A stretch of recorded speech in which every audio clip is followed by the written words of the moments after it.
There's a silent war going on inside you. Not outside. Not with your boss, your family, your friends, or even your circumstances. It's with you. It's the battle between two voices. One whispers, you've done enough. Just rest a little more. The other one says, you haven't even started. Get up. Push. Go again. And this war, it doesn't make noise. It doesn't throw punches. It's subtle. It's invisible. But it shapes your entire life. Picture this. It's 6 a.m. Your alarm pierces the silence of your room. Your eyes open, but your body protests. The bed is warm. The room is cold. The comfort of sleep is pulling you back in like a soft, heavy tide. But somewhere in that same moment, your dreams, your goals are calling you too. The business you said you'd start. The weight you said you'd lose. The book you said you'd write. They're all waiting, right outside the sheets. You see, every day you and I stand at the border of two worlds. One of comfort and one of growth. And here's the truth. Greatness isn't born in those rare moments of extreme motivation. It's born in the quiet moments of consistent discipline. Motivation feels good, but it's unreliable. Discipline, though? Discipline is the muscle that shows up regardless of how you feel. It doesn't care if you're tired. It doesn't ask if you're in the mood. It just shows up. And maybe that's the difference. Maybe the real question is this. Why do some people keep showing up day after day even when life is falling apart, while others keep drowning in excuses waiting to feel ready? Most people misunderstand self-discipline. They think it's cold, rigid, mechanical, something only high achievers or motivated people possess. But that's a myth.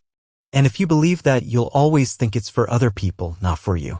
So let's set the record straight. Self-discipline is not about being emotionless. It's not about killing your desires. It's not about denying yourself joy or pleasure. And it's definitely not about waking up at 4 a.m. just to impress Instagram. Self-discipline is about alignment. Alignment between your actions and your deepest values. Alignment between who you are today and who you want to become. It's choosing the long-term win over the short-term thrill. It's not about perfection. It's about consistency. It's not about punishment. It's about commitment. True self-discipline is making decisions today that your future self will look back on and whisper, thank you. Because here's the truth. There's always a gap between where you are and where you want to be. And motivation won't carry you across that gap. Only discipline can. Discipline is waking up and showing up when you don't feel like it. It's going to the gym even when your energy is low. It's working on your craft when the applause has stopped. It's saying no to what's easy, so you can say yes to what matters. And science backs it up. Have you heard of the marshmallow test? In the 1970s, Stanford researchers sat children down and placed a marshmallow in front of them. They were told they could eat it now, or wait 15 minutes and get two. The children who waited, who delayed gratification, were tracked over the years. And the results? Those kids were more successful, healthier, more emotionally stable, and better at handling stress. Why? Because the ability to wait, to resist temptation, to choose what you want most over what you want now, is a superpower. It's the muscle that builds entrepreneurs, athletes, artists, and leaders. And it's a muscle anyone can develop. You don't need to feel disciplined. You become disciplined through practice. As the quote goes, discipline is choosing between what you want now and what you want most. It's not easy, but it's always worth it. Every time you resist the urge to quit. Every time you act according to your values instead of your feelings. You are casting a vote for the kind of person you want to become. And one day, the gap between who you are and who you want to be will be gone. Not because you had perfect days, but because you had disciplined days, especially when it was hard. There is something powerful and invisible taking place every time you make a disciplined choice. It's not just a decision in the moment, it's a transformation in the mind.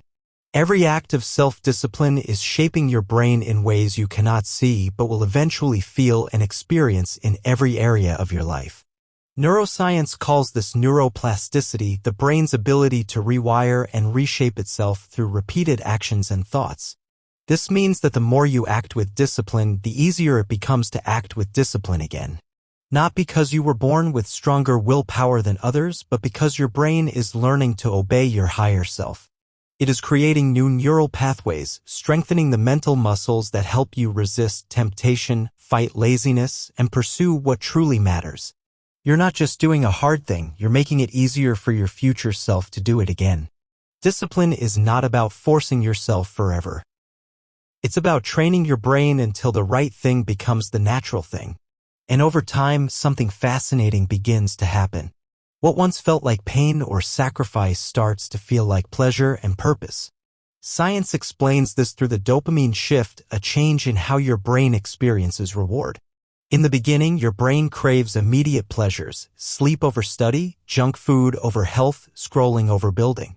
But when you consistently choose discipline, your brain starts releasing dopamine, the feel-good chemical, not just when you relax or escape, but when you push through and succeed. The reward center of your brain literally starts to light up when you honor your goals. You stop needing the easy way because you've trained your body and mind to enjoy the meaningful way. This is not just theory, it's backed by powerful research. Angela Duckworth, in her groundbreaking work Grit, discovered that long-term success isn't about talent, luck, or intelligence. It's about sustained effort driven by passion and perseverance. Grit is the ability to stay committed when motivation fades. It's the inner strength to show up even when results are slow, the passion to keep going even when you're tired, and the character to push through the discomfort because your future is more important than your feelings. People with grit succeed not because they never fail, but because they never stop showing up. That is the very heart of self-discipline. James Clear, author of Atomic Habits, takes it further by showing how habits are tied to identity. He writes, "Every action you take is a vote for the type of person you wish to become. That means you're not just writing today, you're becoming a writer. You're not just working out, you're becoming someone who values health. You're not just waking up early, you're becoming a person who keeps promises to themselves. Every small disciplined act is a declaration of who you are and who you're becoming. It's not about perfection, it's about repetition. Because the brain doesn't change through intensity, it changes through consistency. Each time you choose to do what's hard instead of what's easy, you're not just achieving a goal, you're altering your identity. You're shaping your self-image. You're telling yourself a new story, that you are reliable, that you are focused, that you are not a victim of emotion, but a person of intention. That you can do hard things, not once in a while, but as a way of life. So the science is clear. You are not fixed. You are not doomed to repeat the same cycles forever. You can change. Your brain can change. Your habits can change. And that change starts the moment you decide to choose discipline, not once, but repeatedly. The more you do it, the more you become it. And one day, the hard things won't just be things you do, they'll be who you are.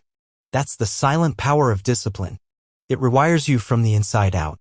It creates a brain that doesn't just survive, but thrives in discomfort. A mind that stops chasing easy and starts choosing excellence.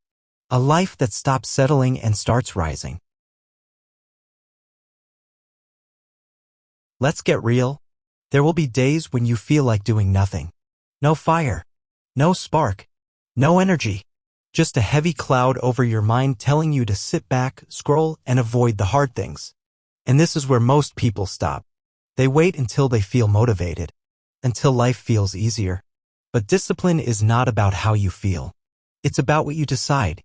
The truth is, you don't need to feel it. You just need to do it.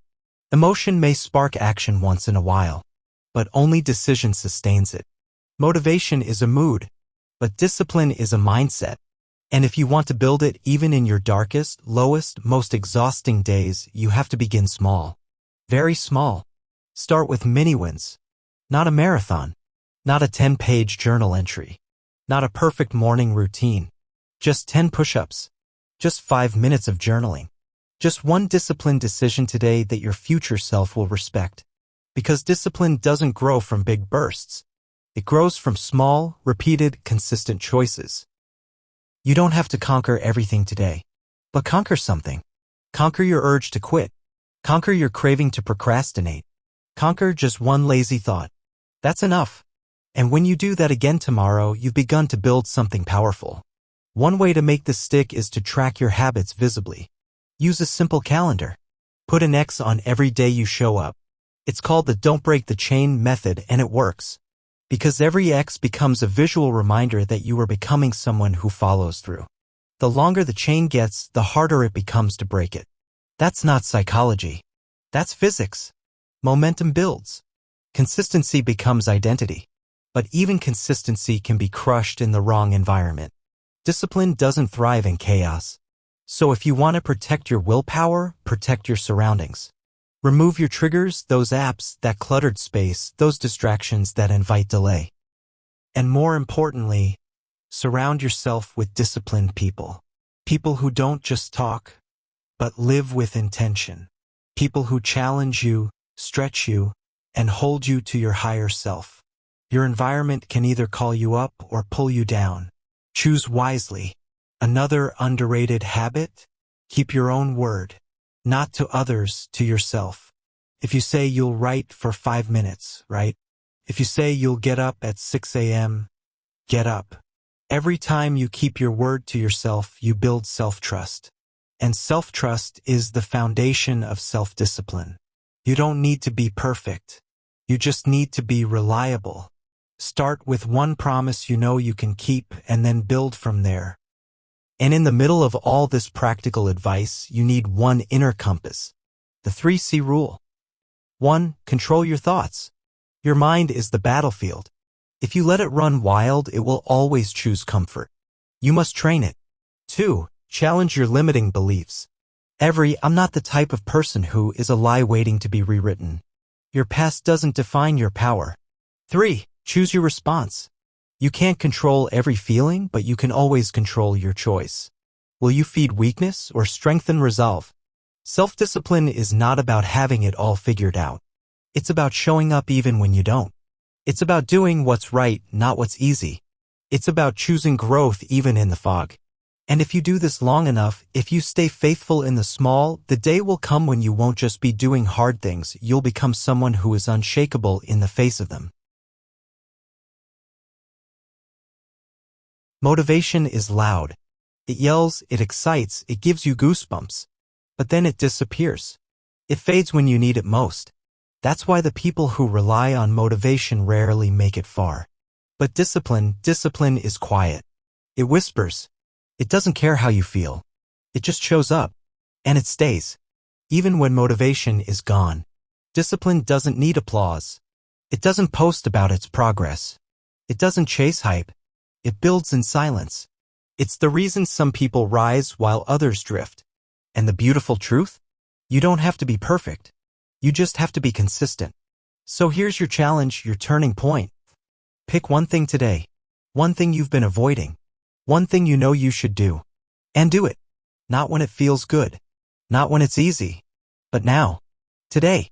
No matter how you feel. Because that's where transformation starts, not in motivation, but in motion. And if this message spoke to you, if something deep inside you woke up, then like this video. Comment below.